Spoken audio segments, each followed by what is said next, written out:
నీకు 14, నాకు 18. అయితే ఈ పాటికే ఇద్దరికి ఆ మాయరోగం వచ్చే ఉంటుంది. ఇది స్టూడెంట్ లైఫ్ లో కనిపిస్తున్న లేటెస్ట్ ట్రెండ్. ప్రేమ అనేది ఒక అత్యవసరంగా మారిపోవడం ఇప్పుడు టీనేజ్ ను చెదలు పట్టించే ఒక డేంజరస్ సిండ్రోమ్. పెళ్లికి కనీస వయసును నిర్దేశించిన మన చట్టాలు ప్రాణాలు తీస్తున్న ప్రేమాయణాలకు బౌండరీ గీతలు ఎందుకు గీయలేదు? చిరుప్రాయంలోనే డెడ్ లైన్లు రాసుకుంటున్న ఈ పిచ్చి ప్రేమలకు కళ్ళెం పడేదెప్పుడు?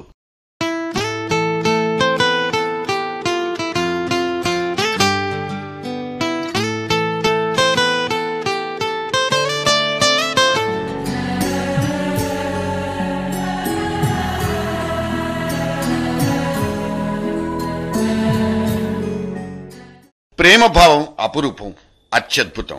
ఆ క్షణం దాకా పరాయివైన రెండు మనసుల్ని మరుక్షణం నుంచే పెనవేయిస్తుంది, ప్రాణప్రదమవుతుంది. అందుకే ప్రణయం అజరామరమైంది. ఇప్పటికీ ఎప్పటికీ నిలిచుంటుంది, ఉంటోంది.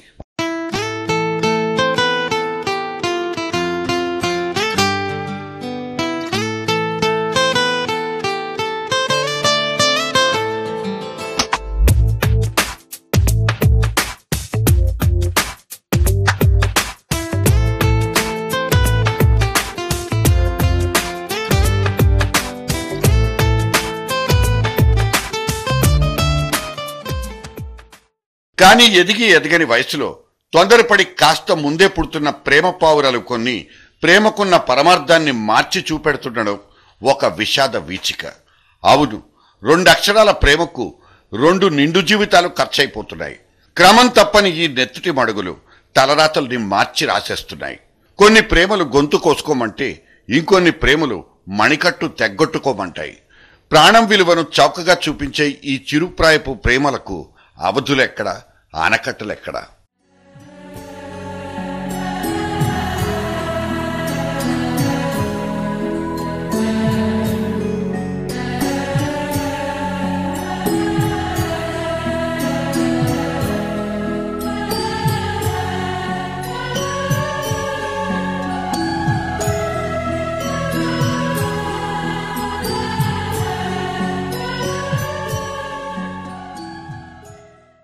అసలు ఈ లవ్ సిండ్రోమ్ వ్యాప్తి చెందడానికి మూలాలెక్కడ? కారణాల్ని తవ్వి తీయబోతే మన అస్థిపంజరాలే మన చేతులకు తగిలాయి. అవును, సంస్కరించాల్సిన చోటే సమాధులు కడుతున్న ఆనవాళ్లు బేతాళాల్లా పైకి లేస్తున్నాయి. జన జాగరణ కోసం పాటుపడాల్సిన మాస్ మీడియా సిల్వర్ స్క్రీన్లే ఈ గావు కేకలకు మూల కారణాలా? మేధావులైతే అవుననే అంటున్నారు. నవలా రంగాన్ని 4 దశాబ్దాల పాటు మకుటం లేకుండానే ఏలిన ఎండమూరి గురించి ఇవాల్టి యూత్ కు కొత్తగా పరిచయం చేయాల్సిన అవసరం లేదు. ఒక టీవీ తలపెట్టిన ఇష్టాగోష్ఠిలో వీరు అంకుల్ చెప్పిన మాటలు ముత్యాల మూటల్లా కనిపించాయి. ఇప్పుడు చెడిపోతున్న వాళ్లను చెడగొడుతున్నది సినిమాలేనని చెప్పడానికి ఆయన ఏమాత్రం జంకలేదు. తాను 35 సినిమాలకు మాటలు రాసిచ్చినా వాటిలో ఏ ఒక్క చోటైనా ఎర్లీ లవ్ గురించి ప్రస్తావించనే లేదని ఆయన గుర్తు చేసుకున్నారు. 1కి 4 సార్లు చూసి తమ సినిమాల్ని సక్సెస్ చేసే యూత్ ని టార్గెట్ గా చేసుకుంటున్న సెల్యులాయిడ్ ను ఏ పీనల్ కోడ్ తో కొట్టి చంపాలి? ఇది ఆయన వేసే ముక్కుసూటి ప్రశ్న.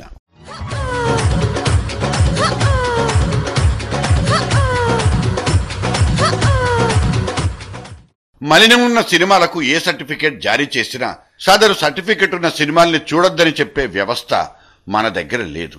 అశ్లీలత మీదకి, అసభ్యత మీదకి శక్తి కొద్దీ కత్తెర విసిరే సెన్సార్ ఆఫీసర్లు సినిమాలు జారీ చేసే వికృతమైన భావాల్ని అడ్డుకోగలుగుతున్నారా? ఫర్ యువర్ కైండ్ ఇన్ఫర్మేషన్, ఇక్కడ కొన్ని చిత్రరాజాల్ని గుర్తు చేయాలని మాకు అనిపిస్తోంది. నా ప్రేమను కోపంగానో, నా ప్రేమను ద్వేషంగానో, నా ప్రేమను శాపంగానో, చెలియా ఫీల్ మై లవ్. నా ప్రేమను భారంగానో, నా ప్రేమను దూరంగానో, నా ప్రేమను నేరంగానో, సఖియా ఫీల్ మై లవ్. మొన్న మనమే మెచ్చి కలెక్షన్లు కురిపించిన ఆర్య అనే సినిమా గుర్తుందా? అది సూపర్ సక్సెస్ కావడమే పాపం. ఆర్య 2 అంటూ సీక్వెల్ కూడా పుట్టుకొచ్చేసింది. ఈ 2 కళాఖండాల నుంచి విద్యార్థి లోకానికి దక్కిన ప్రయోజనం పేరు వన్ సైడ్ లవ్. నువ్వు చూడు చూడకపో, చూస్తూనే ఉంటానంటూ వెంటపడే రోమియోల్నే హీరోలుగా చూపిస్తే చూడ్డానికి మన 2 కళ్ళు చాలలేదు. మరి చూడు, నువ్వంటే నాకు ఎప్పుడు ఒకే ఫీలింగ్. I hate you. నువ్వంటే నాకు అసహ్యం. ఏమండి నన్ను అసహించుకుంటాం మీకు ఇష్టం కదా? చాలా ఇష్టం. మరి ఇంకెందుకండి అదేదో ఇష్టం లేనంటూ ఫేస్ చిరాక పెట్టి చెప్తారు. కాస్త నవ్వుతూ ఇష్టంగా చెప్పొచ్చుగా. He I hate you. But I love you. ఆ తర్వాత ఆరెంజ్ అనేది ఇంకో సినిమా. వసూళ్లు లేక ప్రాజెక్ట్ పేలిపోయినా దాని నుంచి పుట్టిన వికృతమైన విచిత్రమైన ప్రేమరసం మాత్రం యువతరాన్ని ఆక్యుపై చేసేసింది. సదరు డైనమిక్ డైరెక్టర్ పరిచయం చేసిన ఆ జబ్బు పేరు పార్ట్ టైప్ లవ్. టీనేజ్ బుర్రల్ని వేపుకు తినే ఈ రకమైన సైకో టైప్ ప్రేమికులకు సినిమాలే జన్మనిస్తాయని ఆరెంజ్ స్క్రీన్ ప్లే కంటే ఎగ్జాంపుల్ ఇంకోటి అవసరం లేదేమో. కానీ కొంతకాలమే ప్రేమిస్తానన్నావు. అవును, ఆ తర్వాత విడిపోవాలనిపిస్తుంది. అనిపిస్తే విడిపోదాం. విడిపోయేంత వరకు హ్యాపీగా ప్రేమించుకుందాం. నేను దొరికాను. ఖచ్చితంగా విడిపోతామా? నమ్మవా? పదా. అయ్యో, నెక్స్ట్ ఏం చూపిస్తాడు? బుల్లితెర మీద అర్ధరాత్రో అపరాత్రో ప్రసారం అయ్యే క్రైమ్ బులెటిన్స్ లో ఒకటి అర అయినా ఈ ప్రిమెచ్యూర్డ్ ఫెయిల్యూర్ లవ్ స్టోరీలు ఉండకుండా ఉండవు. బతుకు గురించిన బాధ తెలియని చిన్న వయస్సులోనే ప్రేమలు ప్రణయాలంటూ లవ్ ఎట్ ఫస్ట్ సైట్ అంటూ ఆపోజిట్ సెక్స్ వెంట పరుగు పెట్టే కుర్రకారును ఎవరొచ్చి సంస్కరిస్తారు? గొంతు కోసుకొని ఆసుపత్రిలో చేరినంత మాత్రాన అమర ప్రేమికులు కాబోరని ఈ అమాయకపు టీనేజర్లకు కౌన్సిలింగ్ ఇచ్చే ఫ్యాకల్టీ ఎక్కడ దొరుకుతుంది? జన బాహుళ్యంలోకి అత్యంత వేగంగా అత్యంత సులభంగా చొచ్చుకుపోయేది సినిమా మీడియా ఒక్కటే. ఇప్పుడు ఆ మాధ్యమం కూడా మొండికేసి చేతులు కాల్చడానికే ప్రాధాన్యమిస్తోంది. మీ చావు మీరు చావండంటూ బాక్సాఫీస్ మీదకే దృష్టి పెడుతోంది. ఈ మాస్ మీడియా మోసపూరిత ధోరణికి లొంగిపోని ఇంకో తరహా యువత అటువైపు నుంచి ఆశాకిరణాల్ని కురిపిస్తోంది. ప్రేమలైనా పెళ్లిలైనా జీవితంలో స్థిరపడ్డ తర్వాతనే. రొమాన్స్ గిమాన్స్ జాన్తానయ్ అంటూ కెరియర్ కే జేకొట్టిన 60% మంది యువతీ యువకులు ఒక సర్వేకు ఓటేశారు. మన భవిష్యత్తు మన చేతుల్లోనే అనే స్లోగన్ను యూత్ లో విస్తృతంగా ప్రచారం చేయడానికి ఒక మెకానిజం అవసరమన్నది మేధావి వర్గ సూచన. చచ్చిపోతున్న జీవితాల్ని అలాగే చచ్చిపోనిద్దామా? రేపటి సమాజ నిర్మాతలుగా తీర్చిదిద్దుకుందామా? యంగ్ ఇండియన్ ఎక్స్ప్రెస్ పట్టాలు తప్పుతోంది. ఓ మంచి సిగ్నల్ ఇవ్వండి సార్.